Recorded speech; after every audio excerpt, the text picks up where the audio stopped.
अपनी औकात देखें, अपनी हैसियत देखें, आप हैं क्या? भूखे नंगे, कर्ज़ों में जकड़े हुए, आपके साथ कितने लोग हैं? 2 साल आप सकूते कश्मीर आपने लफ्ज़ एक इस्तेमाल कर लिया, इमरान खान उसके अपोजिशन कहती है जिम्मेदार है, और नतीजा ये कि आप इन्हीं चक्करों की वजह से FATF में भी फंसे हैं। दुनिया आपको टेररिस्ट समझती है और दुनिया आपके ऊपर हर जगह तनकीद भी करती है, और जब भारत कोई विजिटर आता है बाहर से, उससे जो जॉइंट कम्युनिके इशू करवाता है, उसमें आपको वाज़ेह कहा जाता है कि आप टेररिस्ट हैं। अगर जो तवक्कुआत थी एक आम पाकिस्तानी को, एक कश्मीरी को, या कि उम्मत मुस्लिमा के वो तमाम लोग जो इस वक्त नज़र रख के बैठे थे कि पाकिस्तान का वज़ीर आज़म क्या तकरीर करेगा, क्या खिताब करेगा, आपको क्या लगता है कि तवक्कुआत कितना पूरा हो सकी हैं? फिर ये कि उन्होंने तकरीर तो पिछले साल भी बहुत अच्छी की और इस साल भी बहुत ही अच्छी की। मैं दोहराता हूँ कि किसी दूसरे वज़ीर आज़म से इसकी तवक्को नहीं हो सकती थी, मगर भरपूर सफारती मुहिम उन्होंने नहीं चलाई पूरा साल, और अभी भी इसकी तरफ उन्होंने कोई इशारा नहीं किया। ठीक है, अमजद शुएब सर, मैं आपकी तरफ अमजद शुएब साहब आऊँगी। ये अभी आपने हारून साहब की गुफ्तगू सुनी है। हारून साहब के मुताबिक, और हम सब ये जानते हैं कि भरपूर तरीके की सिफारती मुहिम नहीं चलाई गई कश्मीर से मुतालिक पाकिस्तान की तरफ से, लेकिन ये जो कहा जा रहा था कि मसला कश्मीर को उजागर किया जाएगा, भारत का असल चेहरा दुनिया के सामने लाया जाएगा, इस खिताब के बाद वो कितना मकसद हासिल हो सका?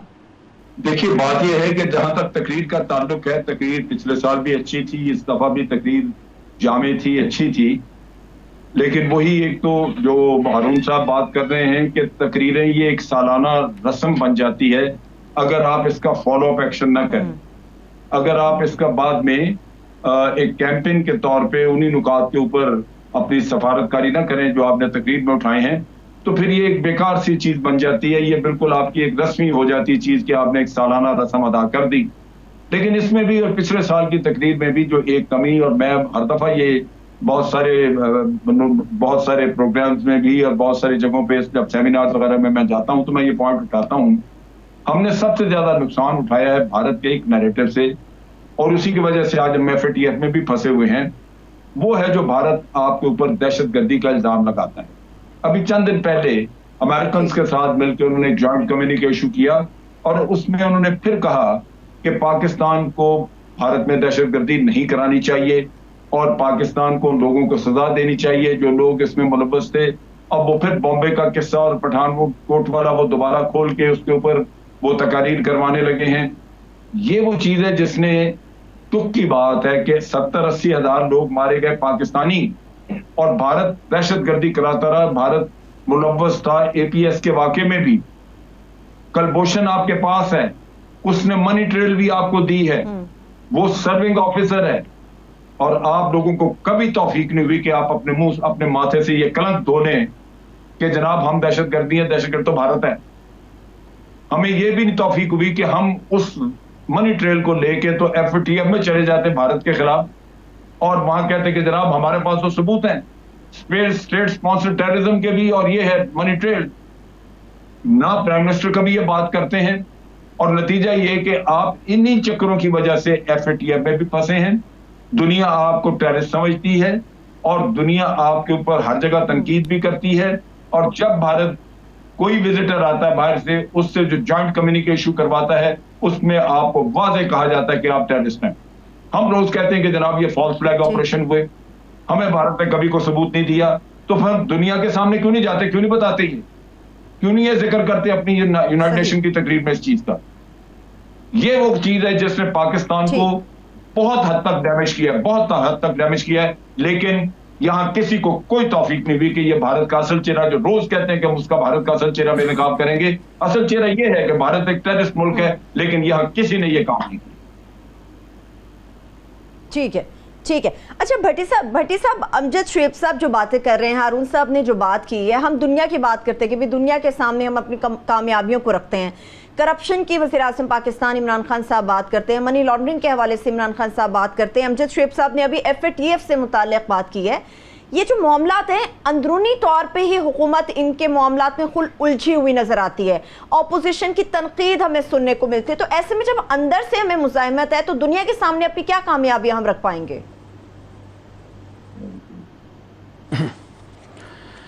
देखिए जी, पहली बात तो ये है कि बहुत अच्छी तकरीर थी, पहली मरतबा भी अच्छी तकरीर थी, इस मरतबा भी अच्छी तकरीर थी। भारत को उन्होंने आरएसएस, नाज़ीज़म और हिटलर और वो जो स्टेट स्पॉन्सर्ड दहशतगर्दी, मुस्लिम कत्लेआम और 20 लाख मुसलमानों की शरीयत के हवाले से, तौहीन रिसालत, तौहीन मज़हब के हवाले से, माहौलियाती तब्दीली के हवाले से, मकबूजा कश्मीर के हवाले से, फ़लस्तीन अफ़गानिस्तान के हवाले से अच्छी तकरीर थी, यानी फ़ोकस तकरीर थी। और आप सारे मुस्लिम उम्मा के रहनुमाओं के, खैर मुस्लिम उम्मा नहीं, मुस्लिम अम्मा, बेवा अम्मा, सारे सब के आप उनके सुन लीजिएगा बाद में और देख लीजिएगा अगर ये इतने इस तरह किसी ने टू द पॉइंट और फोकस्ड बात की हो।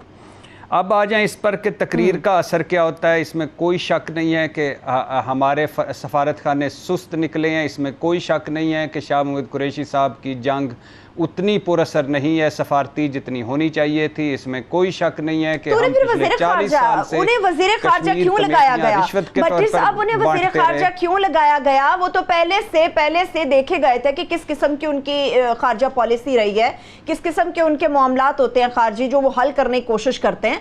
अगर वो इतने ही नाकाम थे, इमरान खान साहब तो एक मोटिव लेकर आए थे नए पाकिस्तान में, तो फिर कुरैशी साहब को क्यों वज़ीर ख़ारजा चुना गया? देखिए जी, इस क्यों पे आएँ तो उस्मान बुज़दार पे भी करते हैं कि क्यों लगाया गया, महमूद ख़ान पे बात कर लेते हैं कि क्यों लगाया गया, फिरदौस आशिक़वान पे बात कर लेते हैं कि क्यों लगाई गई।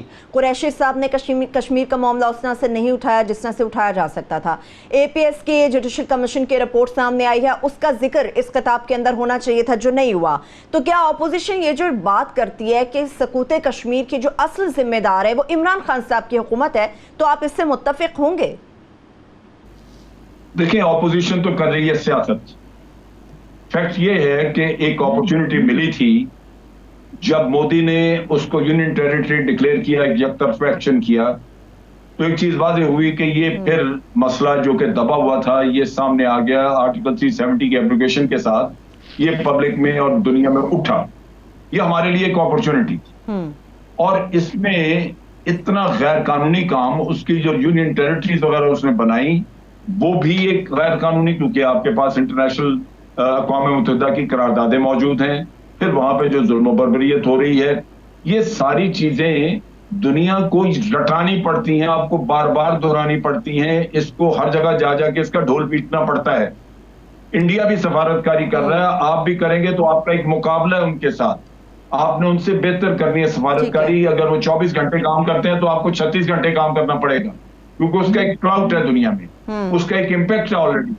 तो आप जब करेंगे कुछ नहीं, तकरीर करके घर आके बैठ जाएंगे, तो फिर आपका क्यों, कौन सुनेगा? आपके साथ कोई नहीं। मैं जो टेररिज्म की बात कर रहा था, ये मैं इतना मुझे दुख होता है कि ये किसी को इस चीज का एहसास नहीं है, इतना डैमेज कर रही है हमें चीज। आप देखिए कि जब हमारे स्टॉक एक्सचेंज कराची पे अटैक हुआ, प्राइम मिनिस्टर ने उस वक्त क्या दिया कि जनाब भारत ने किया है। इस किस्से को, इसका ढोल पीटते रहना चाहिए था ताकि अमेरिकन और सारे उनके कानों में ये चीज बचती। आर्मी पब्लिक स्कूल का किस्सा रोज उठाना चाहिए। आपने यूनाइटेड नेशन को 4 लोगों के नाम भेजे भारतीयों के कि जी इनको टेररिस्ट डिक्लेयर करें। वहां अमेरिका चूंकि उनकी मर्जी नहीं थी, वो टेररिस्ट डिक्लेयर नहीं हुए, लेकिन आपने उसकी तफसील दी हुई थी, और तफसील ये थी कि जनाब ये लोग APS के, 2 में से APS के उसमें वाकई में मुलव्वस थे। भारत को जैसे पता चला कि उनका कवर ब्रेक हो गया, तो भारत ने उनको उठा के वापस अफगानिस्तान से उठा के उनको वापस ले गया इंडिया में। लेकिन अगर अक़वाम मुत्तहिदा ने नहीं माना, तो आपको कौन रोकता कि आप दुनिया में जाके इसका ढोल ना पीटे, अमेरिका को भी शर्मिंदा करें कि ये देखें इस तरह का इनका डबल स्टैंडर्ड है। आप बोलते ही नहीं। इन चीजों को इतना पीछे फेंका हुआ है कि मतलब सबसे ज्यादा जो दुख की बात है कि अगर 70-80 हजार लोग हमारे मारे गए और मरवाए भी भारत ने, वहां से अफगानिस्तान से टेररिज्म करवा के, बच्चे हमारे 150 मारे गए वहां पे, और फिर हमारे माथे पे ये कलंक है जनाब हम टेररिस्ट हैं। इससे बड़ी और गाली क्या हो सकती है आपको? ठीक है। अच्छा भट्टी साहब, जहां से आपसे हमारा ताल्लुक टूटा था वहीं से आगे बात को बढ़ाएंगे।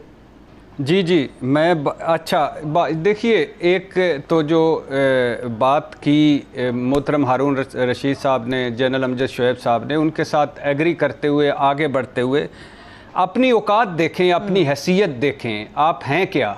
भूखे नंगे, कर्ज़ों में जकड़े हुए, آپ کے ساتھ کتنے لوگ ہیں؟ 2 سال آپ سکوت کشمیر آپ نے لفظ ایک استعمال کر لیا، عمران خان اس کے اپوزیشن کہتی ہے ذمہ دار ہے، اس کا مطلب ہے سکوت ڈھاکہ کا بھی عمران خان ہی ذمہ دار ہے؟ میں نے نہیں، وہ یہ جو بدحالی ہوئی ہے اس کا بھی عمران خان ہی ذمہ دار ہے؟ الفاظ ہے، میرے ذاتی نہیں ہے، اپوزیشن کی بات کر رہا ہوں، اپوزیشن کی بات کر رہا ہوں، میں اپوزیشن کی بات کر رہا ہوں، آپ کی نہیں کر رہا۔ یہ جتنی دہشت گردی یہ بھی عمران خان، دیکھیے خدا کے لیے حقیقت کیا ہے، یہ اقوام متحدہ یرغمال ہے چند بڑی طاقتوں کے پاس، ایلیٹ کلب ہے، کچھ نہیں کرے گا۔ بدقسمتی سے مسلم دنیا میں مسلمانوں کا خون سب سے سستا ہے، بدقسمتی سے مسلم امہ بیوہ امہ ہے۔ مودی کو آپ کے سارے جو اسلام کے ٹھیکیدار ہیں وہ اعلیٰ سویلین ایوارڈ دے چکے ہیں، بھارت کے ساتھ سب سے بڑی ان کی طاقت ان کا ہے وہ معاہدے ہیں، ایگریمنٹ ہیں۔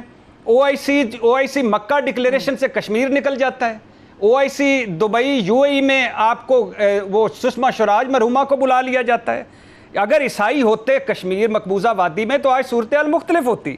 یہ مفادات کی دنیا ہے بدقسمتی سے۔ آج مسلم دنیا نو ٹریڈ ود بھارت کر دے، سارے بھارتیوں کو کہے کہ ہم نکال رہے ہیں، کشمیر میں ظلم ہونا بند ہو جائیں گے۔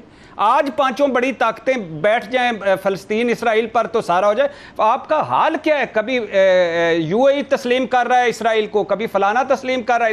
آپ کیا ہیں؟ آپ کبھی کسی سے کہتے ہیں میرے بینک میں پیسے رکھوا دیں، کبھی کسی سے کہتے ہیں کہ ہمارے بندے لے جائیں، کبھی کسی سے کہتے ہیں کہ کچھ کر جائیں، اور کتنی خرابیوں کے ذمہ دار 75,000 جو شہادتیں دیں، کھربوں کا جو نقصان کروایا، آدھی قوم ذہنی مریض بن گئی۔ اس کے بعد بھی آپ مشکوک کیوں ہیں؟ اس لیے ہیں کہ آپ کی حیثیت کیا ہے دنیا میں؟ 2.25 سال کی کمیاں، کوتاہیاں، سستیاں، نالائکیاں اپنی جگہ پہ، لیکن یہ 72 سالہ تسلسل ہے جو ابھی چل رہا ہے، جو ہمارا چل رہا ہے۔ آپ کے حکمرانوں کے، آپ باقی ملکوں کے بادشاہوں سے ذاتی تعلقات تھے، مگر ہم ملک جو تھا وہ تنہا تھا، ہم جو تھے وہ مرے ہوئے تھے۔ ہاں، آپ کے سب سے بڑے فیٹر، آپ کے حکمران جو بادشاہ تھے وہ منی لانڈرنگ کرتے تھے، آپ نے فیٹر میں کیوں نہیں آنا تھا؟ آپ کے بادشاہوں نے باہر محل بنا لیے، اولادیں جدادیں سیٹ کر لی۔ کشمیر کیسے آپ کیسے کر سکتے ہیں؟ کشمیر کا مقدمہ آپ کتنے عرصے تک، یہ کوئی آج 2.25 سال میں کشمیر انہوں نے اپنے ہاتھ سے دے دی ہے۔